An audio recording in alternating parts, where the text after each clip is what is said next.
Okay, tunamalizana na hii simulizi msikilizaji, na kikubwa tunataka kufahamu kipi ambacho kiliendelea kwa Eve. Tunafahamu yupo Rwanda na kajipiga dawa hapo, kapiga vidonge na walikuwa wanalazimisha kufungua mlango. Na bado tunajiuliza ikitokea Joel ameonana na Evelyn itakuwaje. Langu jina Lucas Lumbasi. Basi macho yalinitoka kama mjusi aliyebanwa na mlango. Mikono ikawa tumboni ambapo nilikuwa nahisi kama utumbo unakatika. Nilitamani kuinuka nikafungue mlango lakini sikuweza. Nikatamani hata kujisogeza walau nidondoshe kitu kuwapa ishara kuwa niko chumba fulani ili kama anaweza hata kupita dirishani basi, lakini sikuwa na nguvu ya kujisogeza. Basi nikabaki na jinyonga tu huku machozi yakinitoka. Moyo ulijaa majuto ila haikusaidia kitu, kwani nilishaharibu na sasa ni muda wa mavuno ya matendo yangu. Sasa bwana, imani ya kuokolewa ilififia kila sekunde. Mwisho nikaona kifo kile pale, nguvu ya furukuta nayo ikaisha, nikabaki nimejinyosha tu. Macho yalikuwa mazito kiasi ambacho sikuweza hata kupepesa upande wa pili. Taratibu povu likaanza kunitoka, kiza nacho kikaanza kuyavaa macho yangu kwa kasi sana, na mwisho nikazima.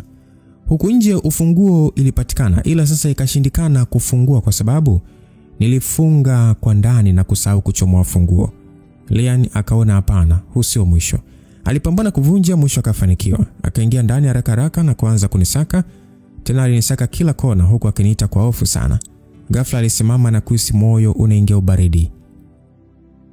Macho yake akawa kama hayaamini kile anachokiona. Kwa sauti ya kigumiza akaniita jina langu. Haraka alinikimbilia na kuanza kunitikisa huku akiniita kwa sauti iliyojaa maumivu makali. Waliokuwa nje wakaingia na kukuta akihangaika kuniamsha. Haraka nikabebwa na kukimbizwa hospitali. Bahati ilikuwa si mbali na pale, hivyo waliwahi kufika. Na muda huo nikapokelewa na madaktari, wakaanza jitihada za kuokoa maisha yangu. Huku nje kijana wa watu akawa bize kuzunguka huku akikuna kichwa kama vile anachawa. Na Mungu saidia, madaktari walifanikiwa kunipa huduma. Nikatoka kwenye hatari ya kifo na kubaki kusubiri niamke, ambapo ilichukua masaa 4 ndio nikafungua macho. Taratibu niligeuza macho yangu huku na huko, nikamuona Lian amelaza kichwa pembeni tu mwa kitanda huku mkono wake ukiwa umeshika mkono wangu. Nilimwangalia namna alivyokuwa amelala taratibu, nikataka kuutoa mkono wake kwangu, akashtuka na kuanza kuniuliza ninavyojisikia, tena kwa kupaniki sana. Sasa mimi nilimtuliza nikamwambia kwamba niko sawa. Niliongea na kutaka kuinuka, akanistisha na kuniuliza kwamba kwa nini umetaka kujiua. Aliuliza akiwa amenikunjia sura kwa hasira sana.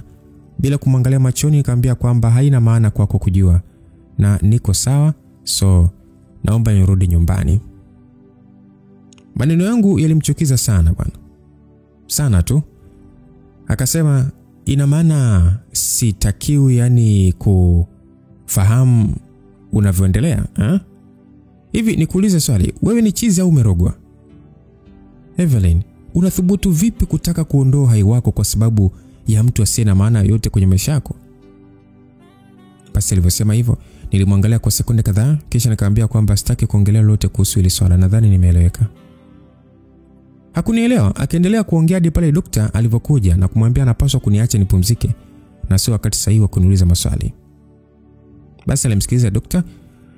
Daktari akaniangalia na kusema niko sawa, kama yani so kwa maana hiyo naweza nikarudi nyumbani. Lian alinisaidia kukamilisha baadhi ya vitu na alivyomaliza akaja kunichukua na kurudi nyumbani. Kufika nikajua ataniacha na kurudi kwake, lakini hakuwa hivyo, kwani baada ya kunifikisha aliniweka kwenye sofa, nikakaa, yeye akaingia jikoni na kuanza kupika bila hata kuniuliza nataka kula nini. Nilikaa kimya ila muda wote macho yangu yalikuwa kwake. Moyoni nilijutia sana kwa kitendo nilichofanya cha kuhatarisha maisha yangu. Akili iliniambia niache mpango wangu, lakini sikutaka kuifuata akili yangu. Nikatulia na kubaki kwenye mpango wangu ule. Nadhani nao nakumbuka mpango wangu msikilizaji. Basi baada ya Lian kumaliza kupika, akaniletea na kunipatia bila hata kuongea neno. Nami sikutaka kuongea, nikachukua na kuanza kula. Akawa sasa ananiangalia tu. Nilikula vijiko vile tu, nikaanza kujieleza kwa uchungu. Lian akatoa sahani ya chakula mkononi mwangu na kunikumbatia. Akawa sasa ananituliza kwa sauti ya upole sana. Na sio kwamba mimi nilikuwa naigiza, no, ila nijikuta tu napata yani Nakumbuka penzi langu na Joel, namna lilianza na alivyokuja kunibadilikia. Nilia kama vile nimeachwa siku hiyo. Maskini kaka watu akawa na kazi ya kunituliza, huku akijua kinachoniliza ni penzi alilolivunja yeye.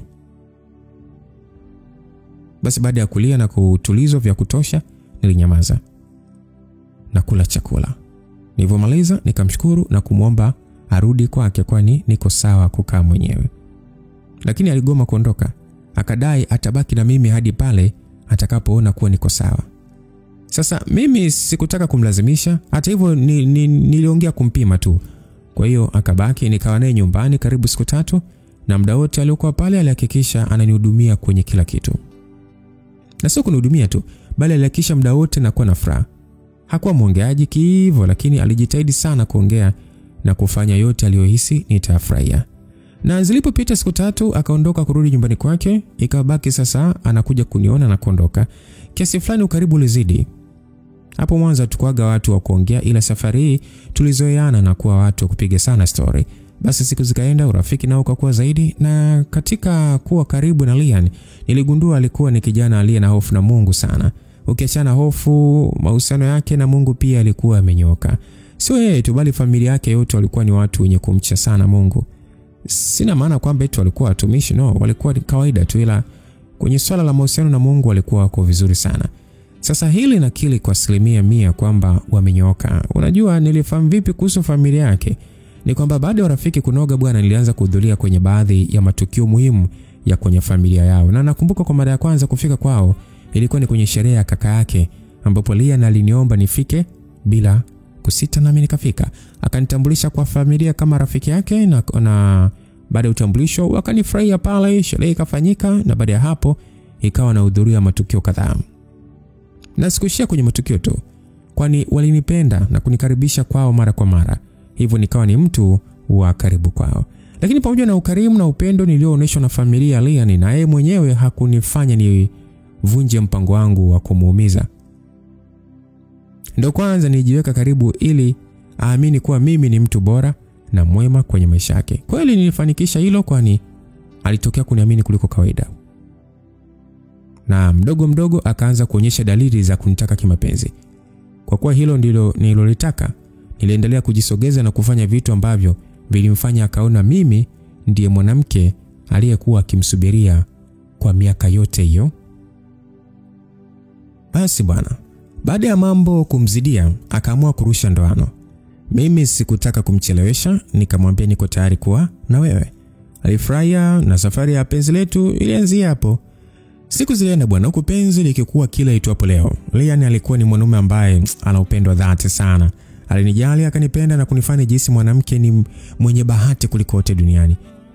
Na kisasi nilichotaka kulipa kilianza kufifia siku hadi siku, na kujikuta nikizama mazima penzini. Na mwisho nikasahau kabisa kwamba nilitaka kumzamisha penzini kisha nimbwage. Badala yake nikawa chizi wa mapenzi, yani nisipotafutwa na hisi uchizi. Basi bwana, miezi ikasogea tukiwa ni wapenzi, maneno tu bila yale mambo yetu. Unajua tena, nikaa nasubiri kijana aanze yeye ili mimi nisije kuonekana mapepe bure. Ajabu, siku zilienda tu yuko kimya. Yani unajua tunakutana, tunapiga story, michezo hapa na pale, kisha narudishwa nyumbani. Na hata nikienda kulala kwake ananiacha nalala tu. So nikaona siko naye kwa kutafuta ndoa. Haya ni mahusiano ya kufurahishana tu, so hakuna maana ya kuwekana kiasi hiki. Bila kupoteza muda nikajiandaa na kumfuata nyumbani. Kufika pale bwana, nikagonga kama mara 3 hivi, akaja kufungua. Alipoona ni mimi akanikaribisha kwa mshangao na kuniuliza kwamba kulikoni nimekuja muda ule, maana ilikuwa ni saa 5:30 usiku. Sasa mimi sikumjibu, nilienda moja kwa moja hadi kwenye friji, nikachukua wine na kumimina kwenye glasi, kisha nikaenda kukaa kwenye sofa. Akanifuata na kukaa pembeni yangu na kuniuliza kwamba Evelyn, hivi kuna nini mama, mbona umekuja muda huu? Nilimwangalia kwa sekunde kadhaa, nikanywa wine yote na kuweka glasi mezani, kisha nikainuka na kumkalia mapajani mwake. Akaniangalia kama vile hanielewi, kwa sauti ya upole kabisa, huku nikishika kifungo cha shati lake. Nikamuuliza kwamba haya ni mahusiano yako ya kwanza? Akanijibu hapana. Kwa nini unauliza hivyo? Nauliza tu kwa sababu nataka kujua, na labda nikuulize, mko wako umeshawahi kupakua chakula au bado mpya? Sorry, sijakuelewa unamaanisha nini yani? Jamani, asa huyo ndo nini sasa? Ina maana ninaongea lugha ngumu au? Niliona kama ananichanganya tu, nikaanza kumkiss, akalipokea bwana. Nikaona mambo si ndio haya sasa. Sasa acha nianze kuzungusha mkono kupita kwenye nyaraka za siri. Kijana akanidaka mkono na kuniuliza kwamba unataka kufanya nini. Nitabasamu na kushuka chini, nikabana nywele vizuri na kushika mkono aliyoweka mbele kwenye nyaraka yake ya siri. Madai anazuia nisiguse. Nikamwambia kijana, nina njaa, hebu naomba uniache nile basi. Akajifanya eti Eva, unajua hii ni haraka sana, sijui nini mara vile. Nikamwambia wewe, sijaja hapa kuimba kwaya bwana. Mimi sio dada yako bwana, mchangamka. Jamani, sijui alikuwa ananiigizia au ni wenge. Lakini hili kaka kwa hiyo hili mkaka hili kubwa hivi linataka kusema hii michezo alijui wakati limeishi uzunguni huko miaka na miaka. Maana ingekuwa ameishi kiafrika sawa, ila huko uzunguni watu wanakokutana leo na kumalizana leo. Huu ni uhuni. Niseme tu nilikuwa vibaya, so sikutaka kusikiliza sijui muda bado wala nini, no. Nilikazania, mwisho akawa mpole na kuuliza kwamba una uhakika unataka tufanye hivi? Nikamwambia kwamba nadhani unaona kuwa stani. Basi akashusha pumzi na kusema kwamba niahidi kwamba baada ya hili utaendelea kuwa na mimi. Swali lake linifanya nikabaki na muangalia bila hata kuongea neno. Basi akaninua na kusogelea karibu zaidi kwa sauti tulivu iliyojaa hisia kali. Akaniuliza kwamba nijibu baada ya hili utakuwa tayari kuwa wangu milele. Basi mimi sikujibu, nikataka kujitoa kwake. Maana naona hapa kuna kamzozo, yani kwa nini aanze kuniuliza hivi? Shamba lake linamiliki bamia au ana mkanda wa jeshi? Au performance ni zero? Niliwaza. Akanishika shingo kama vile anataka kunikaba. Nikaona mbona kanishika mashingo tena? Akauliza kwamba Eva, nakuuliza baada ya hili utakuwa tayari kuwa na mimi hadi kifo kitakapotutenganisha? Msikilizaji, nisiwe mwongo, mchecheto uliniisha, nikabaki na meza mate tu mfululizo. Nikamwambia kwamba hebu naomba kwanza shingo langu, niachie kwanza shingo. Alitabasamu tu na kuzidi kunivutia kwake. Bila kuongea kitu, akabaki akiniangalia kwa macho yaliyojaa hisia kali sana. Sasa mimi wasiwasi ulikuwa umeshanivaa. Nikawa nataka kuachiwa tu. Kwanza sitaki tena maana kashanitoa kwenye reli. Ajabu hakutaka kuniachia. Akageuka na kuwa kama vile yeye ndo alikuwa anataka tokea mwanzo. Nikataka kumwambia kwamba nilikuwa nakujaribu tu, wala mimi sitaki kitu, lakini sikupata hata nafasi ya kuongea. Sekunde ile ile nikaanza kupewa malavidavi, nikabaki kuita jina tu.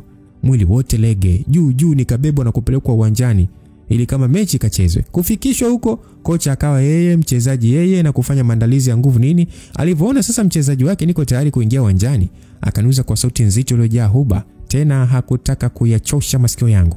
Akasogea liliposikio na kunongoneza huku mikono ikiwa busy kupapasa taratibu. Akaniambia, vipi, uko tayari kuwa mwanamke wangu? Jamani, hata kama ungekuwa ni mtoto wa kike ungesema hapana. Yaani huko nje mvua inakutwanga na baridi ni kali vibaya mno, alafu mbele yako unaona kuna nyumba na moto unawaka, pembeni kuna chomwa mahindi, ukipiga tena jiko linalofuatia pale kuna kachai kama kachai karangi pale nini. Alafu mtu anakuambia uko tayari kuingia ndani walau wote japo hata moto kidogo upatata na kachai na kama muhindi kakuchoma. Wewe utakataa? Ukikataa basi utakuwa ujipendi, na mimi najipenda.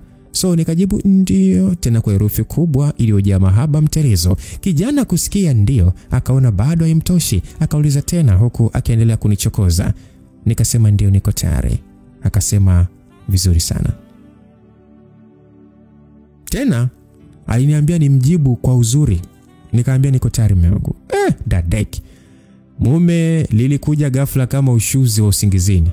Haya, jibu nilotaka nilishalitoa. Kilichobaki ni kucheza tu. Natamani niseme yote ila somo wangu atanisodoa.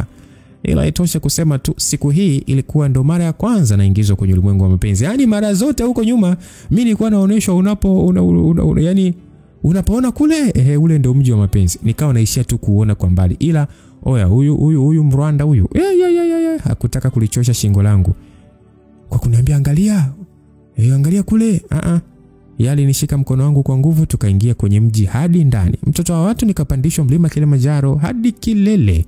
Basi bwana, baada ya kila kitu nilikuwa kama teja aliyepiga vitu. Sikuwa na neno la kuongea zaidi tu, nikawa namwangalia Lian tu. Uliza sasa alikuwa anafanya nini? Ili likaka lishenzi sana. Yaani alijua kabisa mimi sina hali, akawa na kazi ya kuniuliza maswali huku akinicheka. Sasa mimi nikawa nakodoa tu macho tu, dakika 2 nyingi nikalala fofofo. Sikujua nilala kwa muda gani, ila nilikuja kuamka jua likiwa linawaka. Nikajiamsha kiuchovu na kuingia bafuni, nikafungua maji ya juu, nikasimama yakawa nashuka mwilini taratibu. Nilifunga macho, kumbukumbu za tukio la jana likajirudia kichwani, nikajikuta nacheka kaa chizi. Mara mlango ukafunguliwa, nikaangalia mbele kwenye kioo, nikaona ni usingizi wangu. Yes, kashakuwa usingizi wangu bwana. Bila yeye mimi siwezi kulala kabisa. Basi alisogea na kunikumbatia kwa nyuma, akanisalimu na kuuliza najisikiaje. Nijibu nini mie? Nikamwambia niko salama. Mtoto kike nikaogeshwa kwa mahaba moto, kisha nikapewa kirungu. Yani siji nasema kirungu kinywa ama nikifungua kinywa. Baada ya hapo tukatoka kwenda kuenjoy. Yani siku hii ilikuwa ni kama ndo tumeanza mahusiano. Penzi lilikuwa shata. Yani kila muda natamani kukaa kando yake. Kiufupi nilizama hadi wigi nikawa kama zuzu, na Mungu alijua kunisaidia, maana safari hii kama lingekuwa penzi utopolo, walai mgenizika mzima. Ila Mungu aliliona, ndo maana akanipa kunipenda. Na niseme tu wanaume wanaopenda bado hapo tena ni wenye uaminifu. Sitaki kuongea tena. Tuliache kama lilivyo. Nisije kuuponza moyo, maana viumbe wanajijua wenyewe.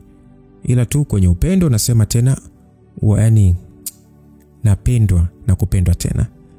Haya mahusiano yaliendelea kwa kasi sana, tukawa kama watoto ambao ndo wanajua mapenzi, kujiachia kwa sana. Yani haikuwa siri tena. Wewe ukitoka tu utajua hawa watu ni wapenzi. Tena sio wapenzi tu, ni wapenzi wa kuigwa, maana sio kwa kupendana kule. Basi baada ya mwezi mmoja kupita, Lian akanambia naomba nikuoe. Hapo ndipo alienda kutibua nyongo. Jamani, nasema tena ninampenda Lian tena sana tu, ila swala la kuoana hapana, mimi ndoa tena no. Muda wote ambao tuliokuwa pamoja sikuwahi kumwambia lolote kuhusu mapito ya mahusiano yangu, wala hakuwa anajua kuwa nilishawahi kuolewa. Hii ni kwa sababu sikutaka mapito yangu kujulikana na mtu yote nje ya familia yangu, na mimi sikuwa na ndoto ya kuolewa tena. Hivyo baada ya Lian kuonesha nia kutaka kunioa, ilienda kuharibu mahusiano yetu kwa 50%. Nakumbuka siku hiyo bwana ilikuwa ni birthday yangu, so akawa amenifanyia surprise ya kunipropose. Nilibaki nimedua tu, na mimi hata sikujua nifanye nini. Macho yangu alimwangalia Lian ambaye alikuwa amepiga goti, huku mkononi akiwa na pete iliyokuwa iking'aa sana. Pembeni kulikuwa na watu wengi waliokuwa wakisema sema ndio, tena walikuwa nasema kwa shangwe. Picha za maisha niliyoishi na Joel zilizunguka kichwani kwa kasi sana. Hofu ikanifaa kichwani, nikawa sasa nasikia sauti ikiniambia safari hii ukiolewa tena utakufa.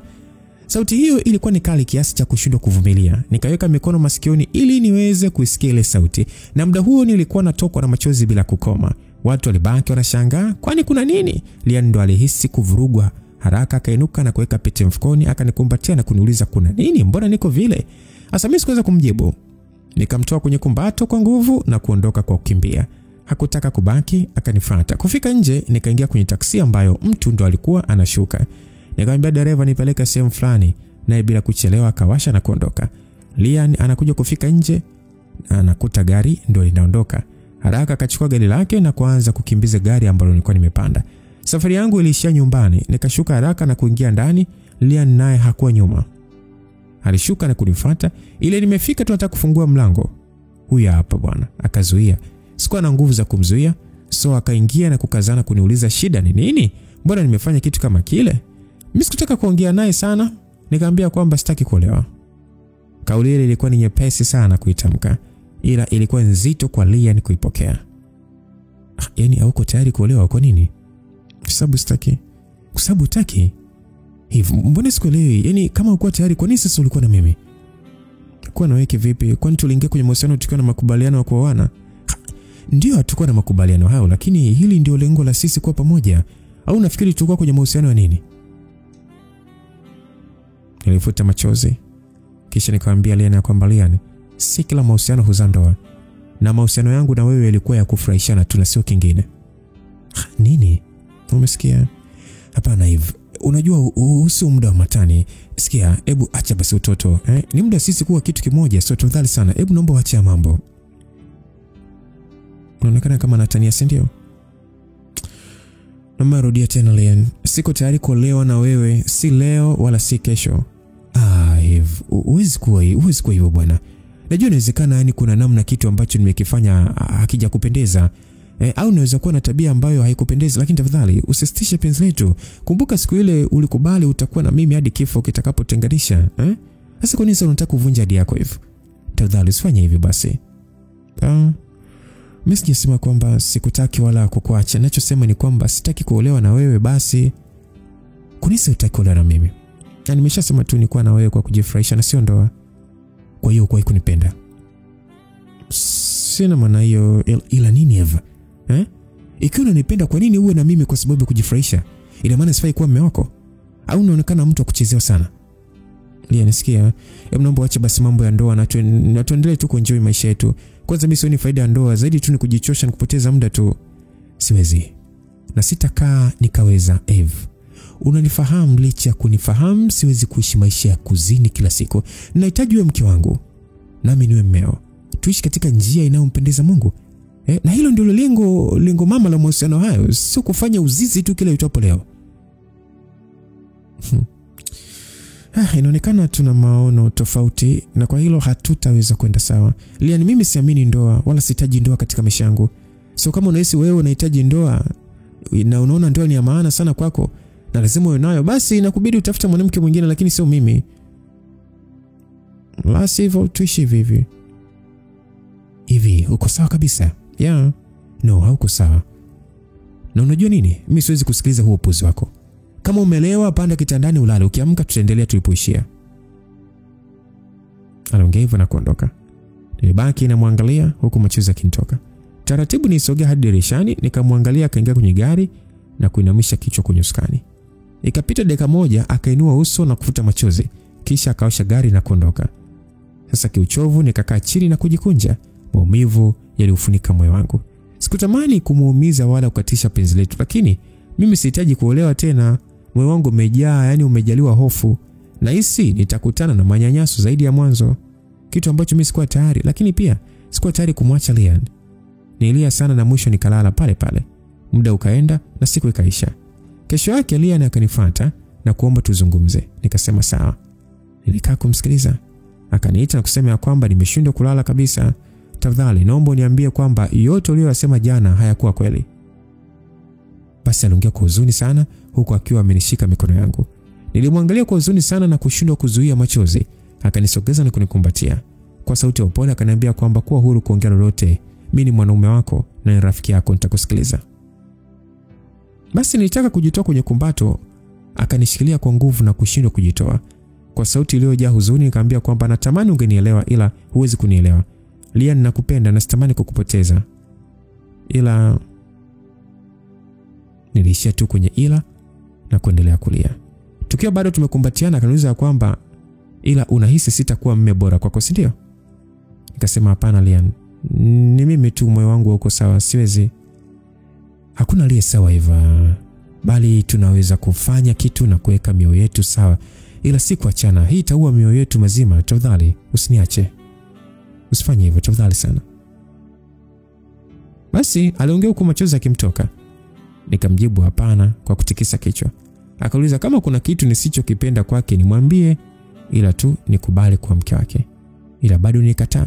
Kwa huzuni alimbembeleza mno, mwisho akaamua kunipa muda wa kujifikiria.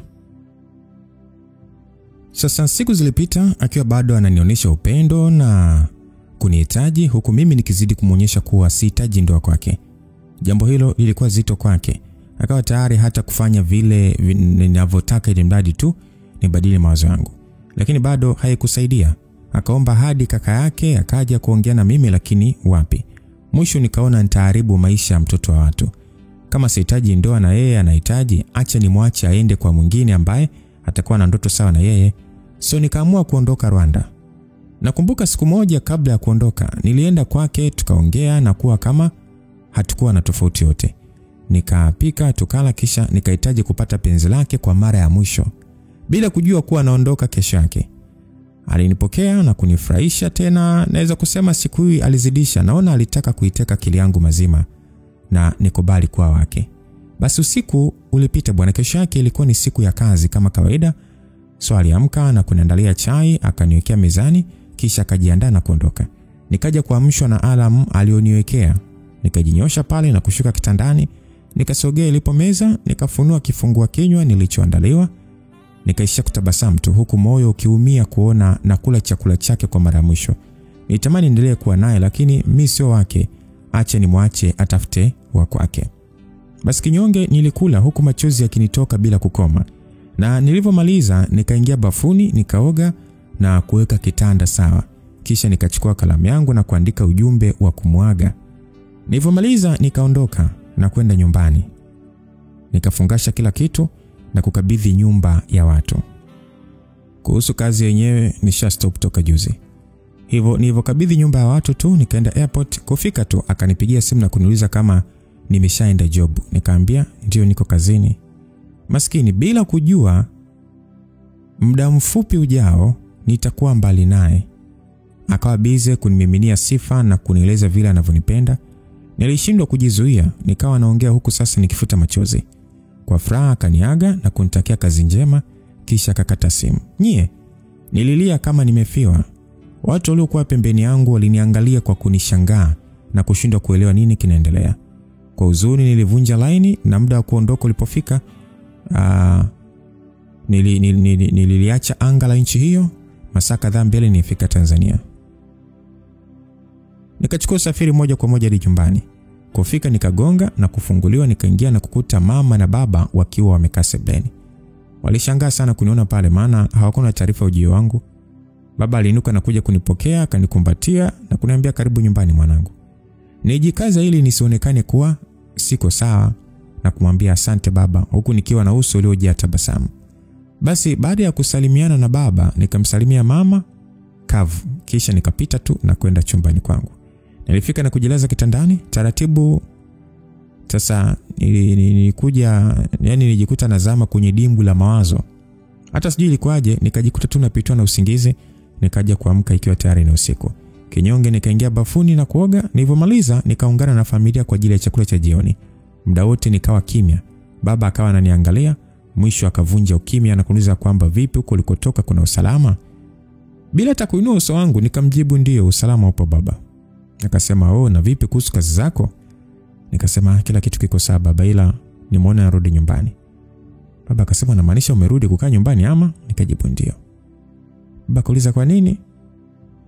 Nikasema kwa sababu nimeona ni wakati wa mimi kurudi. Kwani kuna tatizo baba? Baba akasema hapana, nimeuliza tu. Baba alivyosema hivyo sikuwa na neno lingine, nikaendelea kula. Kimya katawala kama dakika 2 hivi. Mama akauliza kwa maana hiyo sasa utakuwa ukiishi hapa ama? Swali lake linifanya nikainua uso kumwangalia. Maana ni kama aliuliza kwa shari. Sasa alivyoona namwangalia bila kumjibu, akauliza tena sijasikia nimekuuliza utakuwa ukiishi hapa ama? Nitabasamu. Nikamwambia kwamba hapana, nitakuwa nikiishi kwangu. Akasema kwako? Wewe una kwako wewe, ni wapi huko? Nikamwambia ndio, nilijenga kipindi niko na Joel. So naenda kuishi huko. Nilivyosema hivyo aliguna na kusema kwamba alafu mnasema kijana wa watu ndo ana shida. Haya hongera. Na nikuuliza unafikiria nini kuhusu ndoa yako? Swali lake lilifanya watu wote waliokuwa mezani kuangaliana. Kwa upole nikamuuliza ndoa gani? Akauliza una ndoa ngapi? Maana unataka kujitoa fahamu. Nilitaka kujibu ila kabla sijajibu baba akaniwahi na kusema kwamba mke wangu mwache mtoto ale na tumeshaongea kuhusu hili swala. Mama kajibu ya kwamba achana na kuongea. Huyu bado ni mke wa mtu. Hawezi kufanya maamuzi ya kipuuzi kila siku tukamwacha tu eti kisa hakuwa sawa na mwenzake. Ile ni ndoa bwana, sio maigizo. Kwa hiyo atulize akili yake, mwenzake aitwe, waongee yaishe, arudi kwenye ndoa. Maneno ya mama yalimchukiza baba. Akamuuliza kwa hasira kwamba hivi una kichaa? Arudi kwenye ndoa gani? Yaani baada ya yote unataka arudi tena? Ili weje akauliwe au? Mama akasema acha kukuza mambo bwana. Wangapi wamekufa kisa kutofautiana tu, Na huyu mnamharibu tu nyie. Kitu kidogo tu mnataka kumuonesha kwamba yuko sawa. Haya unataka kusema kwa sababu alipigwa ndoa ife? Yeye alichofanya kwa mwenzake ni sawa? Kwa nini hajaweka moyoni na kila leo anataka tu kurudisha ndoa yake? Baba akasema kwamba mimi nahisi wewe ni mchawi. Maana huwezi kuwa serious eti arudi. Hivi una uchungu na mtoto wako kweli wewe? Au ulimuiba hospitali? Maana unanivuruga mimi bwana. Mtoto anateswa na kunyanyaswa Halafu leo unataka arudi? Una kichaa wewe? Mama akajibu, kichaa ninacho ndio. Na nasemaje arudi kwa mume wake? La sivyo nitamrudisha kwa nguvu. Hizi habari za kudhalilisha kila siku mimi sizitaki. Mtu kuguswa kidogo tu eti hataki tena ndoa. Yale leo akijua ndoa ni ya wanyonge. Binti utarudi kwa mumeo. Baba akasema kama alitoka kwenye kiuno changu hatarudi kwa yule mpuzi. Ila kama una mwanaume mwingine kama baba yake atarudi. Shenzi kabisa, mjinga wewe. Baba baada ya kuongea hivyo, mama akajibu hunitishi na atarudi tu. Baba alijibu sawa na kuinuka akaondoka bila hata kumaliza chakula chake. Nikamwangalia mama kwa makini. Nikasema kwamba mama, yani baada ya kila kitu na muda wote huu kupita bado nahitaji nirudi kwa Joel. Sasa ulitaka urudi kwa nani ili hali ndo mume wako? Wewe sikia, kama ulikaa huko ukijua unaenda kuipoteza ndoa yako, yani umekosea sana. Yani siwezi kuruhusu ukaishi maisha ya kizinzi na mimi nipo. Wewe ni mke wa mtu. Hadi unaingia kaburini. Ndio ndoa yako na mumeo huyo na ndio itaishia hapo. Kinyume cha hapo bado ni mumeo hata iweje. Na nilikuwa na mpango wa kukufuata. Sema tu baba yako na kazi zako kila leo wanakukingia kifua. Ila inatosha sasa. Nitabasamu, nikarudisha kiti nyuma na kumwambia kwamba umenizaa wewe na kunilea, ila naona hunijui vizuri. Labda nikwambie kiufupi tu, mimi Evelyn sio mke wa Joel tena. Sio leo, sio kesho, hadi nakufa. Siwezi kuwa mke ule shetani. Na hata ufanye nini siwezi kurudi kwake. Alafu kingine, kama unaona ni kijana mzuri, mtafutie binti mwingine, umpatie awe mbadala wangu. Niliongea na kuinuka, nikaondoka, kabaki anasonya tu. Niliingia chumbani nikala zangu. Kesho asubuhi niliamka mapema nikaoga na kwenda kuonana na Raina. Kufika nikakuta mumewe hayupo, maana alikuwa tayari kashaolewa. Basi alinipokea vizuri, tukaongea mambo mengi na ilipofika mida ya saa 5 tukaongozana hadi ilipo nyumba yangu. Nikaangalia mazingira ya nje na ndani, nikaona kila kitu kiko kama nilivyotaka kiwe. Kwa moyo mmoja nimshukuru sana Raina, maana ndiye alikuwa akisimamia ujenzi toka msingi. Basi baada ya kuangalia na kuridhika, tukatoka na kwenda kwenye biashara. Sasa huko nako kila kitu kilikuwa kinaenda vizuri sana. Hakukuwa na tatizo wala upotevu wa pesa yote. Mnajua nitamani kumbeba Raina kwa furaha. Maana dunia leo unajua kupata rafiki kama yeye ambaye ataweza kusimamia vitu vyako kama vyake ni ngumu mno kama yupo hebu mtaje kwenye comment. Ila mimi ninavyojua ni ngumu sana. Hata wewe ukitaka kuandika tu jina lake roho yako inasita. Ila Raina amekuwa tofauti sana kwa sababu hata kiwanja ni yeye alinitafutia, na nilipopata hicho kiwanja na nikataka kujenga, yeye akasimamia kila kitu. Maana ni kipindi kile nilichokuwa busy na ndoa yangu na Joel, ambapo tulishauriana kufanya mafanikio yetu nje ya ndoa. So alianza kusimamia kuanzia msingi hadi nyumba inaisha, bado akaweka mazingira ya nje vizuri. Upande wa biashara nao kila kitu kilikuwa kwenye mstari. Kwa hiyo mimi nilikuwa na kila sababu ya kufurahia uwepo wake kwenye maisha yangu, na kila leo nitazidi kumshukuru Mungu kwa ajili yake, maana yeye ni zaidi ya zawadi kwangu. Basi baada ya mizunguko yote tukaenda kupumzika ili kuweza kutuliza akili zetu nini. Huko nilipata nafasi ya kuongea na Raina kuhusu mahusiano yangu na Lian, kwa sababu mimi sikuwahi kumueleza lolote kuhusu penzi hilo, na nilimueleza kwa sababu nitamani kupata mtu wa kumueleza ni jinsi gani najisikia, maana moyo wangu ulikuwa na maumivu makali sana. Hivyo nitamani kupata faraja, na mtu pekee niliyeona ananielewa ni yeye. So nikamueleza kila kitu, kisha nikakaa kimya kusikia atasema nini. Raina aliniangalia kwa muda bila kuongea kitu. Mwisho akaniuliza kwamba unataka nini kwenye maisha yako? Nikasema sijakuelewa unamaanisha nini? Unajua mimi ninachomaanisha hapa ni kwamba yani unaweza kumwacha mtu kama Lian, au mwenzangu unataka nikukutana na kina Joel? Maana unajua mimi sikuelewi. Nilijua tu utakuwa unielewi ninavyojisikia, lakini naona hunielewi. Raina, natamani kuwa na mahusiano ya amani, ila swala la kuolewa tena hapana, siwezi. Kwa sababu naogopa kurudia kuishi kwenye mateso, na pia bado ndoa yangu na Joel haijavunjika. Kwa hiyo ni ngumu mimi kuolewa tena. Na pia sikuwahi kumwambia Lian kuhusu mapito yangu, kitu ambacho najua ni kitakuja kuleta shida. Kwa hiyo acha ishe hivi vitu. Ila mimi nahisi utakuwa umerogwa ndugu yangu. Au bado unamtaka Joel tukurudisha akuue kabisa? Na sijui akipata taarifa kuwa umerudi atafanya nini? Maana alikuwa anakusaka kama shilingi. Bahati nzuri baba yako na kaka zako wakamkanya na kumtaka achane na maisha yako. Kinyume na hapo nakwambia ni usingekaa hata wiki huko na angekunyonga, maana sio kwa hasira zile. Nafahamu kwamba Yesu ametua si kwa sababu amekubali kuacha aisha hivi ila na hisi mambo atenda kurudi tena, maana mama yuko upande wake. Wewe anti na usongelo lote kuhusu mama yako, kwani unajua utanichafua hapa? Hivi kwanza una uhakika yani ulizaliwa na yule mama kweli? Kwa sababu unajua anashangaza Bwana tuachane na hizi story. Nataka ni enjoy. Niliongea na kuinuka, nikaingia kwenye swimming pool na kuanza kuogelea. Basi siku iliisha nikiwa na Raina. Kesho yake nikafanya manunuzi ya vitu vya ndani na kuhamia rasmi kwenye nyumba yangu. Na maisha ya kuishi mwenyewe yakaanza upya tena.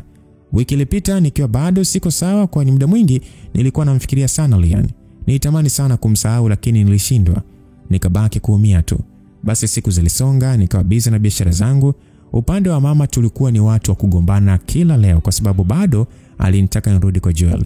Ugomvi wetu ulienda mbali hadi tukawa hatusalimiani. Kwanza mimi nilimblock na sikutaka hata ajue ninapoishi, lakini bado hakuchoka kulazimisha nirudi. Mambo yalivyozidi, kila mmoja kwenye familia akasimama upande wangu. Hapo kidogo mama akapoa, lakini bado mahusiano naye hayakuwa sawa. Sasa bwana, upande wa Lia ni siku ile baada ya mimi kutoka kazini alinipigia siku ile baada ya yeye kutoka kazini alinipigia akitaka kuniuliza kama nitarudi kwake. Bahati mbaya sikupatikana. Akaona basi arudi nyumbani kwanza. Kufika akakutana na ujumbe niliomwandikia. Alisoma na kuhisi kuchanganyikiwa. Haraka alitoka na kuja nilipokuwa naishi, akakuta nimesharudisha nyumba, kwa maana hiyo sipo nchini tena. Alichoka na kukaa chini kama mzigo. Siku ile ilikuwa ni nzito na mbaya sana kwake.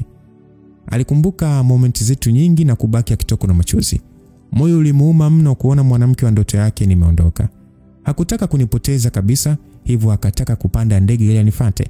Bahati mbaya kabla hajaondoka akapigiwa simu na kaka yake na kuambiwa baba yao anaumwa sana. Ikabidi sasa aache kusafiri na kwenda kumwangalia baba yake ambaye alimkuta akiwa katika hali mbaya sana.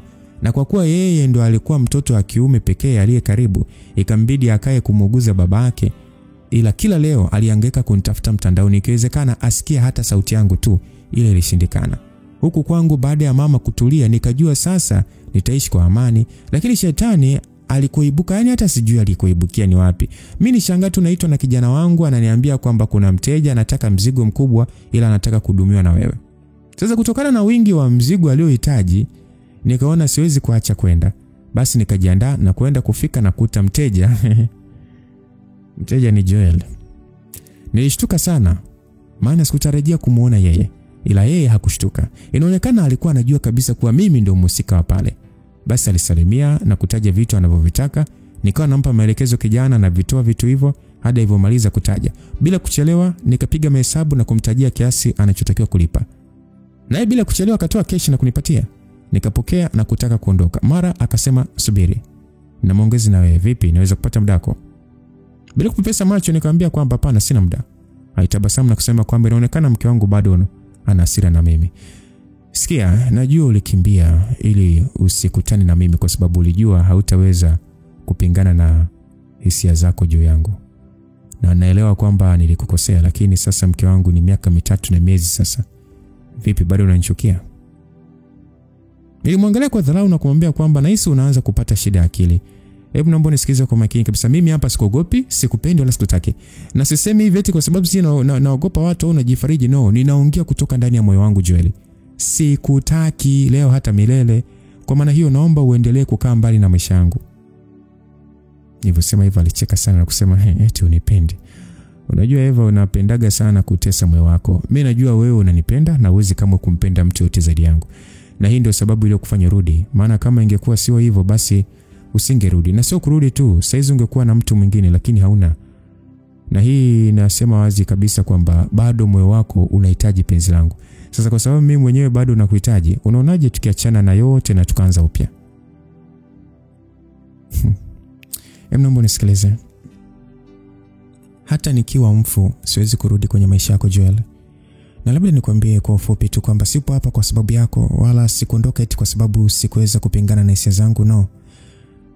Nikihitaji kukaa mbali, yani mimi nilihitaji tu kukaa mbali, na nikihitaji kukaa mbali hamna mtu ambaye anaweza kanizuia kwa hilo. Hii ni kwa sababu ya amani ya moyo wangu. So mimi nilihitaji kukaa mbali kwa sababu ningekuwa karibu na hisi ningekuua. Kwa hiyo nikaona haina haja ya kuchafua mikono yangu kwa damu chafu. So nikaondoka. Na sasa nimerudi. Naomba basi usinitafutie kesi, maana ukiendelea kusimama mbele yangu naweza kukuchoma hata kisumpuzi wewe. Sawa, unajitahidi sana kuvaa ujasiri ile hali ni kakiumbe dhaifu tu. Ila unajua nini? Sitaki kugombana na wewe wala sina kinyongo juu ya yote uliyofanya, sawa? Kikubwa mimi ninachotaka ni kimoja tu, rudi kwako. Nyumba inakusubiri na unachelewesha watoto wetu kuanza shule. So fanya haraka basi mke wangu. Nilimwangalia kwa hasira. Nikaona haina haja ya kubishana naye, nikaondoka na kumwacha akicheka cheko la dharau. Niliingia kwenye gari na kurudi nyumbani. Ile nafika tu nikapokea ujumbe WhatsApp, namba ilikuwa ngeni. Kufungua ni picha zangu na Lian. Nilishangaa na kuangalia namba iliyotuma picha hizo, nikaona ni ya Tanzania. Nikabaki nawaza, ina maana Lian kaja Tanzania au? Niliwaza, na kabla sijapata jibu zikaingia picha zingine. Picha hizi hazikuwa zangu na Lian, bali zilikuwa za mwanamume mwingine niliyekuaga naye kabla Lian. Sasa nikabaki na shanga, huyo anayetuma hizi picha ni nani?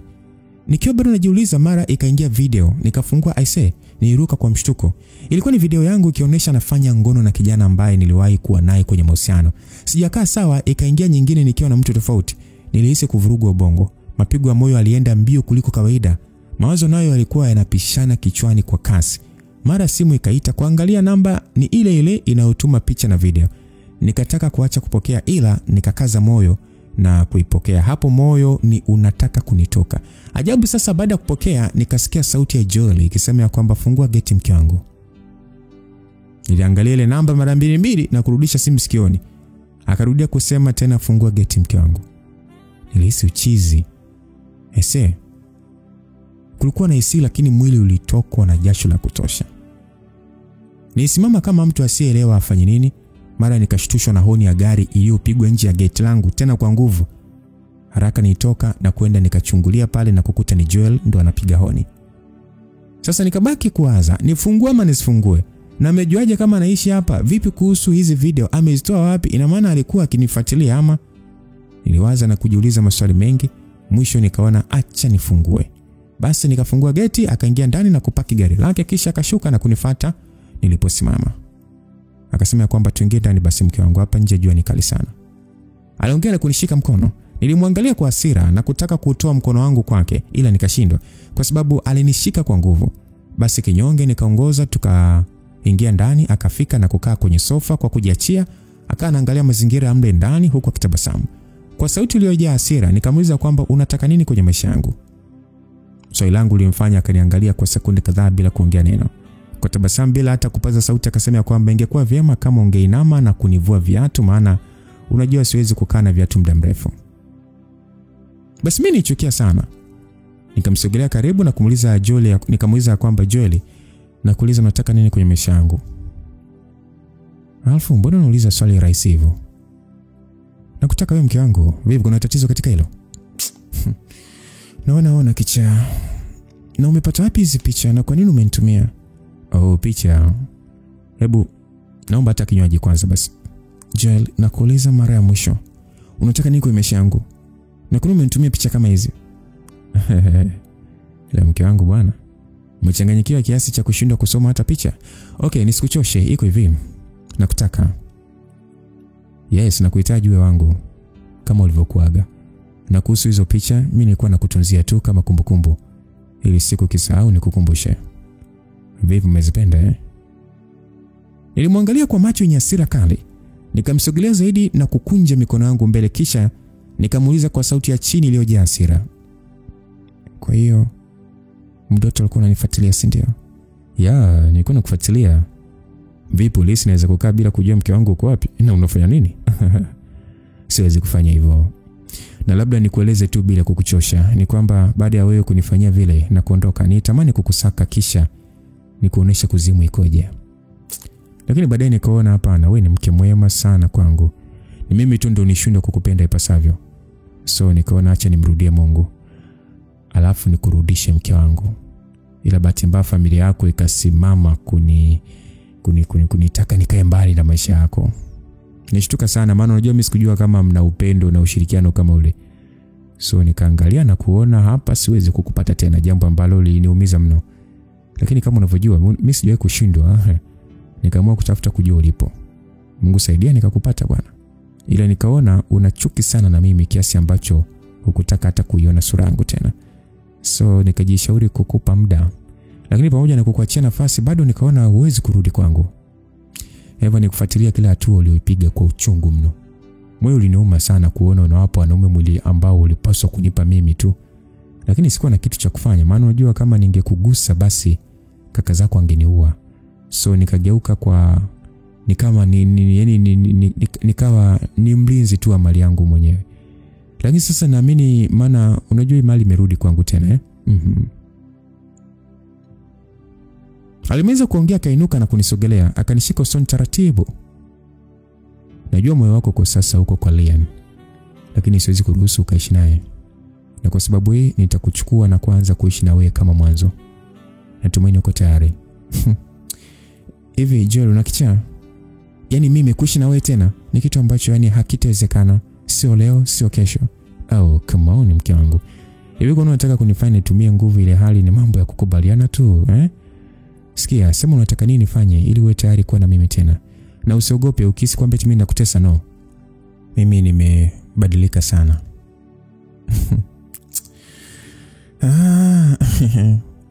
Kama ulikuwa unanifuatilia na kuwalipa watu kuchukua video kisi kwamba utazitumia kunirudisha kwako, pole.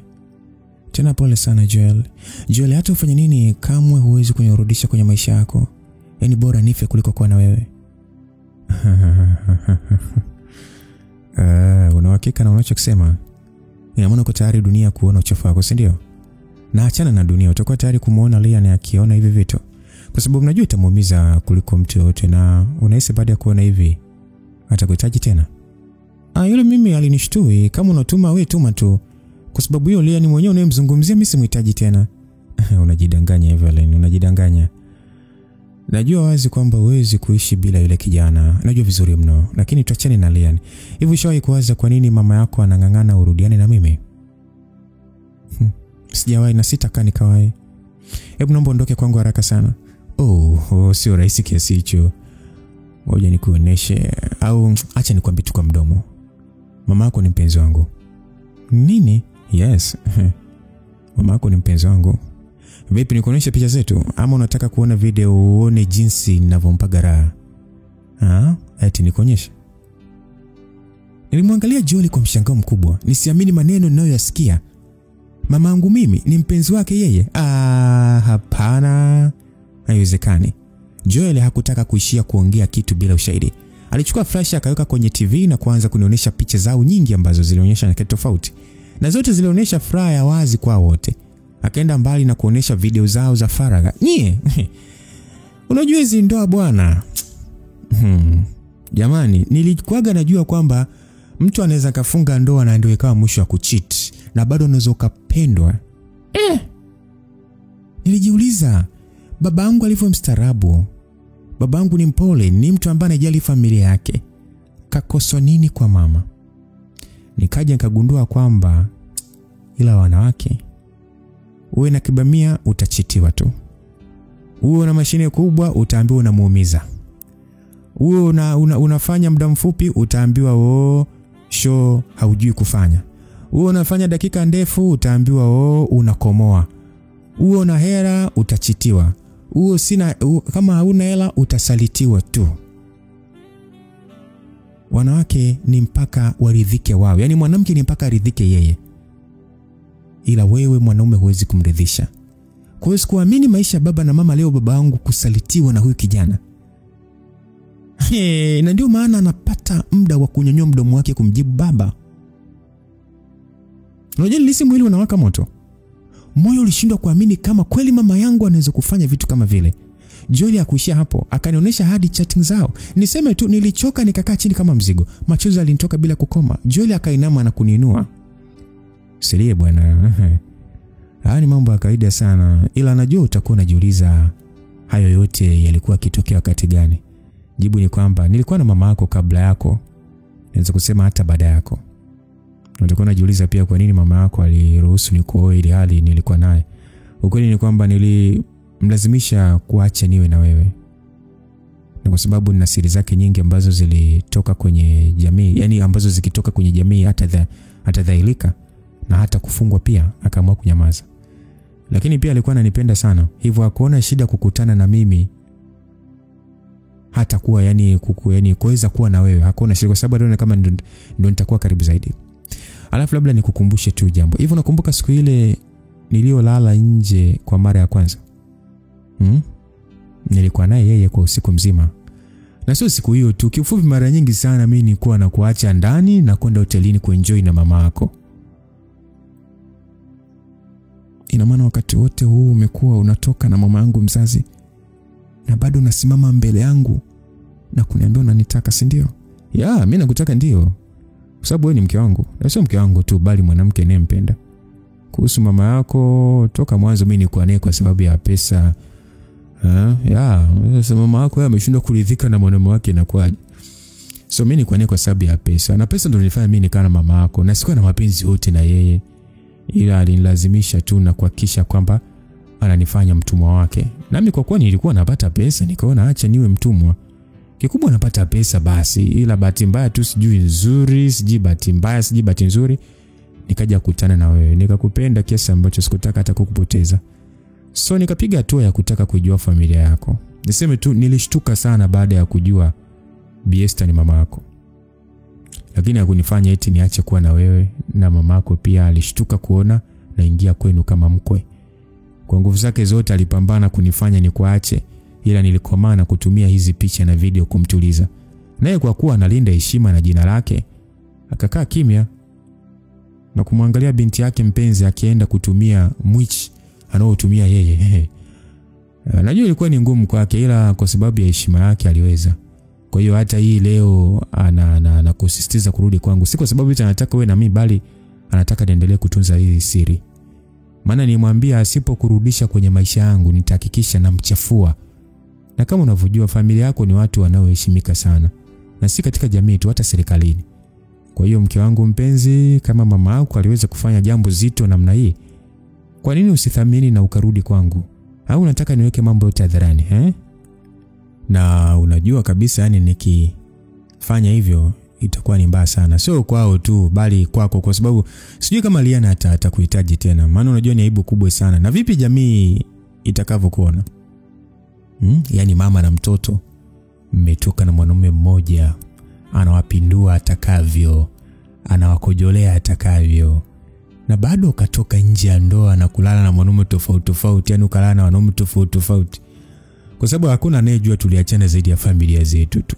Na licha hivyo hakuna atakayejua kuwa mimi ndio chanzo cha hayo yote, bali kila mtu atakunyoshia kidole wewe na familia yako kwa ujumla. Sababu mtaonekana nyie ndio ambao yani ni kama siji malaya. Maana mama yako akishindwa kutulia na mume wake, kaja kwangu. Wewe umeshindwa kutulia na mume wako, mimi umeenda kugawa huko tu, watu wanakugonga gonga tu. Sasa mke wangu, aibu yote hiyo ya nini? Sasa ile hali unaweza kuwa na mimi na tukafuta yote haya tukaanza safari yetu upya. Au unaonaje? Kama una wazo lingine sema, basi sema tuone kama lina nguvu kushinda hili.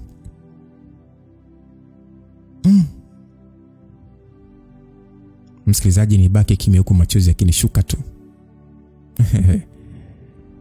Usiharibu machozi yako bwana. Sisi ndio binadamu. Wanasema sisi ni people, tutakutana. Sisi ni people, tutaonana. Unajua, na mara zote lazima tuwe na pande ambazo hakuna anayezijua zaidi ya Mungu na sisi wenyewe. So usichoshe akili kufikiria imekuaje mama yako akafanya kitu kama hiki. Yeye binadamu kama sisi, lazima awe na upande mweusi. Ila najisikia vibaya kuona unamkosa Lian. Unajua yule jamaa ni mtu wa pekee sana. Yaani mimi mwenyewe nimenyoosha mikono. Kijana yuko safi, hana makando kando, si ya kazi wala mahusiano. Kila mahali yuko vizuri.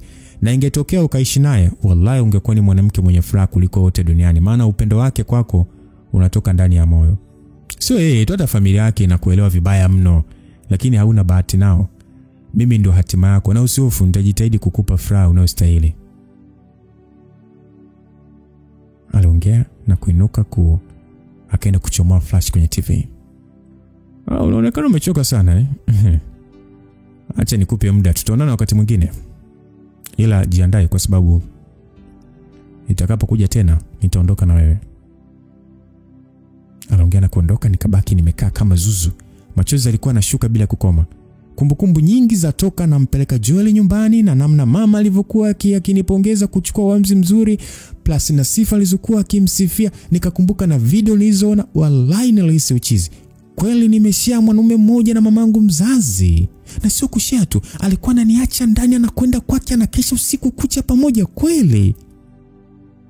Kwa hiyo mimi nilikuwa naachwa ndani, baba anaachwa ndani. Nyie unajua nilia kuliko kawaida.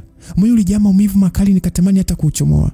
Lakini sikuweza. Nikabaki kama mkiwa nisielewe nifanye nini, maana kurudi kuishi na mtu ambaye najua kwamba katoka na mamangu mzazi, we kuweza. Siwezi walai. Lakini pia nisiporudi kwake nitawezaje kuiepuka aibu ile? Niliwaza namna familia yangu inavyoheshimika, alafu leo kila mtu atunyoshe kidole. No, sitaweza. Niliwaza sana hadi nikahisi kichwa kinataka kupasuka. Muda ulienda, ilipofika mchana nikainuka na kwenda ofisini kwa mama yangu. Yes, yuko nyuma ya haya. Basi aseme nini kifanyike, maana mimi nahisi kufa. Nilienda kufika nikaomba kuonana naye. Msaidizi wake akaniambia amesema leo hataki kuonana na mtu yote, labda kesho. Sikutaka kumsikiliza. Yaani wewe, mimi nataka kuonana na mamangu afu unanipangia nini? Basi nikatumia nguvu na kufungua mlango. Nilihisi kuzimia kwa kile nilichokiona. Yaani baada ya kutumia nguvu na kufungua mlango bila hata kubisha hodi, nilienda kukutana na kitu ambacho kilienda kuua moyo wangu mzima.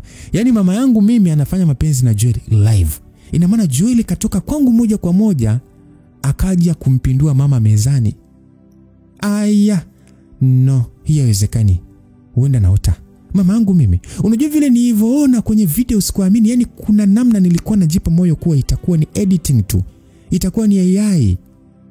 Ila safari hii waliniaminisha kwa herufi kubwa kwamba hii sio artificial intelligence. Hadi nafikia hatua wanafanya huu jinga ofisini. Mama kashikilia meza kainama. Basi niliganda kuangalia huko, machozi yakinitoka. Mama akataka kushuka, Joel akamshika kiuno kumzuia. Na muda huo sasa akaniangalia kwa uso wenye tabasamu zito. I say, unajua kitu isikie tu kwenye simulizi hivi, yani ubaki tu kuisikia isikukute. Unajua nilikuwa ni kama Taira Taira sio Taira, chizi sio chizi. Nikabaki nimeganda. Mama kutaka kuendelea, akainuka haraka, nikashuhudia mwichi unatoka kwenye kinu, yani umelowana kabisa, ile chepe ntempe. Unajua nacheka kama zuri.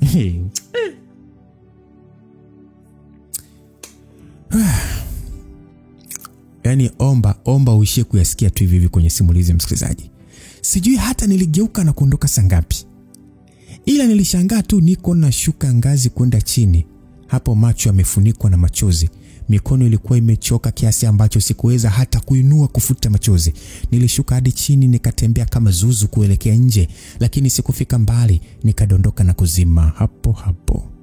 Nilikuja kuamka nikiwa hospitali. Nikashangaa kumwona Leah akiwa pembeni yangu. Alivyoniona nimeamka akaniuliza najisikiaje. Sikuweza kumjibu, nikaanza kulia kwa uchungu sana. Akanibembeleza sana lakini sikunyamaza. Daktari akaingia naye akaungana na Leah kunituliza. Nilishtuka baada ya kusikia daktari akiniambia ninyamaze kwani si salama kwa afya yangu na mtoto aliye tumboni mwangu. What? Nilihisi sijasikia vizuri, nikamuuliza, pardon, yani nina mimba? Daktari akasema ndio, una mimba mwezi mmoja na wiki kadhaa. Nilimwangalia Leah kwa mshangao. Akanikumbatia kuniambia kwamba asante kwa zawadi hii kubwa. Mura. Bado sikuongea chochote manzi. Nikabaki natoa machozi tu. Basi nilikaa muda mfupi, nikapewa ruhusa ya kuondoka. Muda huo akafika Raina. Akamuuliza Leah naendeleaje. Kwa namna alivyokuwa akiongea nikajua Leah nikafika pale kwa kuambiwa na nani, na Raina. Mimi sikutaka kuuliza imekwaje na wamekutanaje, nikawa kimya kama zuzu tu. Basi nikarudishwa nyumbani moja kwa moja, nikaingia chumbani na kujilaza. Leah alitaka kunisemesha ila Raina akamzuia, akatii na kutulia. Raina naye akaja na kulala pembeni yangu. Mawazo yalikuwa ni mengi, moyo ulikuwa mzito, sikujua hata niongea au nifanye nini. Kitu pekee kilichozunguka kichwani kwangu ni kufa. Yes, niliona bora nife kuliko kuishi, maana unajua sioni thamani yangu katika dunia. Na kuliko niishi tena na Joel, bora nife. Basi usiku ulipita, kesho yake Raina akarudi kwake, nikabaki na Lian. Hapo bado siongei naye. Hakutaka kulazimisha niongee, akawa busy tu kunihudumia. Muda ulienda, asubuhi bwana ikapita, mchana ukaingia, nikavunja ukimya na kumwambia Lian kila kitu kuhusu mimi na Joel. Lakini mambo ya mama sikuweza kuyaongea. Unajua ni aibu Nilihisi baada ya kumwambia vile huenda angechukia ama kutokunihitaji, ila haikuwa hivyo, kwani hakuwa tayari kuniacha, na kwa moyo mmoja akasema yuko tayari kupambana Joel, lakini sio kunipoteza. Nilimzuia na kumwomba anipe muda, nitamalizana naye mwenyewe na baada ya yote nitarudi kwake. Hakukubaliana na mimi, akanambia anachotaka ni kimoja tu, niseme ndio kuwa wake basi. Hayo mengine tutamalizana nayo. Ilikuwa ni ngumu kumkataa, so nikakubali kuwa naye, ila moyoni nilishapanga kujiua nife tu, niache dunia yao. Basi siku hiyo nayo ikapita bila kuona simu ya mama wala ya Joel. Kesho yake asubuhi niliamshwa na taarifa nzito. Kwanza Raina alinipigia simu na kuniambia Joel amefariki. Kuuliza chanzo nikaambiwa haifahamiki, ila amekutwa sebuleni akiwa tayari kafa. Nilishtuka na kujiuliza nini kimetokea, nikawaza ni kazi ya Lian. Lakini hapana, sio yeye. Maana mimi nilikuwa naye muda wote, na ukiachana na kuwa naye muda wote, Lian hawezi kuua bwana. Sasa nini kimetokea? Niliwaza, na nikiwa bado nawaza nikapokea simu ya baba na kunitaka niende nyumbani haraka sana. Sikutaka kuuliza kuna nini, haraka nikainuka na kutaka kuondoka. Lian akaniambia tunaondoka wote. Nikaona haina shida, so tukaingia kwenye gari na kwenda nyumbani. Tulifika nyumbani nikashangaa na kuta watu wamejaa pamoja na gari la polisi. Kuingia ndani naona mama amefunikwa shuka mwili mzima. Nilishtuka nikamwangalia Lian kwa mshangao. Muda huo nikamwona baba anatokea chumbani huku akifuta machozi. Nilihisi kama naota, nikakimbia na kutoa shuka walilomfunika mama. Nikamwona mamangu amelala. Macho yangu yakatua shingoni kwake, nikaona alama ya kamba. Hii ina maana amejiua. Pamoja na kwamba alinikosea, ila niliumia mno. Nililia kama mwehu huku nikimlaumu kwa nini kaamua kuondoa uhai wake na mimi ananiachaje? Baba pamoja na Lian waliniinua na kunituliza. Basi safari ya maisha ya mama yangu ilishia hapo. Taratibu za msiba zilifuatwa, akazikwa, na mwisho msiba ukaisha, watu wakatawanyika, tukabaki wenyewe. Sasa siku 2 baada ya msiba kuisha, dada wa kazi alinifuata na kunipatia karatasi na kuniambia mama alimwambia baada ya msiba anipatie. Basi nilipokea na kuingia chumbani, nikafungua na kusoma. Akawa amesema kwamba nichukue funguo chini ya godoro, nifungue drawer ya kabati, huko nitakuta ujumbe wangu. Nilifanya kama alivyosema, nikachukua funguo na kufungua. Kweli nikakuta kuna bahasha ambayo ndani yake kulikuwa na ujumbe mzito. Nilikaa chini na kuanza kusoma ujumbe ambao ulikuwa umeandikwa. Ujumbe ulisomeka kwamba kwako Evelyn binti yangu. Kwanza naomba kutanguliza samahani juu ya yote niliyofanya. Mwanangu, moyo wangu unauma kuona nimeharibu maisha yako kwa mikono yangu, kisa tamaa zangu za kijinga. Ndio, ni kweli nilikuwa na Joel hata kabla ya ndoa yenu, na nilishtuka sana kuona unakuja naye nyumbani kama mwenza wako. Ukweli nilitamani sana kuzuia msiwe pamoja, lakini niliogopa siri zangu kufahamika kwa watu. Maana Joel ndio mtu pekee aliyekuwa akifahamu siri za machafu yangu yote. Hivyo nikaamua kukuacha uishi naye. Lakini nilipofikiria uzito wa jambo hilo, nilikaza moyo na kuamua kuachanisha, lakini Joel hakuwa tayari. Na akataka kufichua mabaya yangu. Ili kuilinda heshima yangu na siri nyingi ambazo alikuwa akizijua kuhusu mimi, nililazimika kukaa kimya na kukuacha uishi naye. Lakini pia sikuweza kujizuia kuweka tamaa juu yake. Hivyo nikaendelea kuwa naye hata baada ya ndoa yenu. Nakiri kwamba mimi ni mchafu na mbaya sana, hasa kwako. Na ndio maana nimeamua kumuua Joel na mimi pia, ili uweze kuishi maisha yako, maana ni wazi uwepo wetu kwako ni kikwazo na usingeweza kuishi kwa amani. Hivyo nimelipia uovu wangu kwa kuondoa maisha yangu mwenyewe. Eva mwanangu, natamani sana kuona ukiishi kwa furaha mwanangu. Hivyo ninaomba usahau yote yaliyotokea na uishi kwa amani.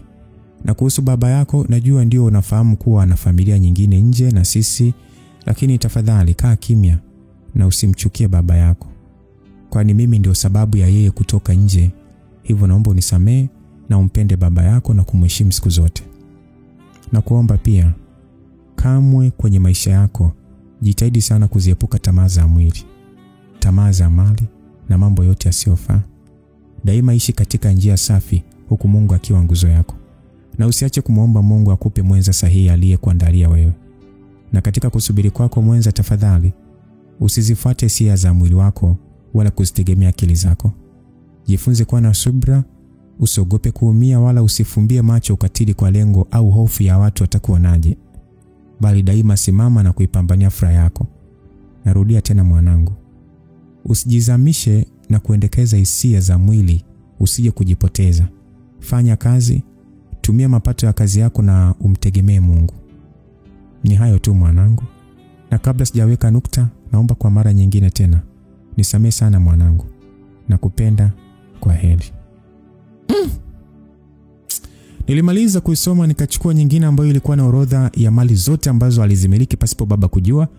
Nikaona kabadilisha zote na kuweka kwa jina langu, akiwa na maana vyote kaviacha chini yangu. Basi nirudisha karatasi zote kwenye bahasha, nikaweka vizuri na kurudi sebuleni ambapo walikuwa wamekaa familia nzima. Kama alivyonitaka nisiseme, ndivyo nilivyofanya. Nilikaa kimya na yote yakabakia kwa siri yangu. Basi siku zilienda, mimba yangu kazidi kukua. Sikuona shida kuweka wazi mahusiano yangu na Lian kwa familia yangu, na nashukuru Mungu hawakuwa na pingamizi juu ya penzi letu, zaidi walitupa baraka. Lian akanichumbia rasmi na nilivyojifungua tukafunga ndoa. Nikawa mke halali wa Bwana Lian. Nashukuru Mungu, ndoa yetu imejaa upendo na amani. Mume wangu ananipenda sana na familia yake pia wananipenda sana. Jamani, nashukuru, shukrani nyingi kwa Mungu juu ya maisha yangu, na daima nitazidi kumtumainia yeye na maisha yangu daima yatakuwa mikononi mwake. Na kufikia hapa sina la ziada. Mimi naiweka peni yangu chini. Mungu wa mbinguni akubariki sana kwa kuwa nami kuanzia sekundi ya kwanza hadi mwisho wa hiki kisa. Mtayarishaji ni Rita Story. Niliyekuletea hii simulizi kwa sauti tamu yenye mibaraka na kibali kutoka kwa Mungu ni mimi, Lucas Lumbas. God be with you till we meet again.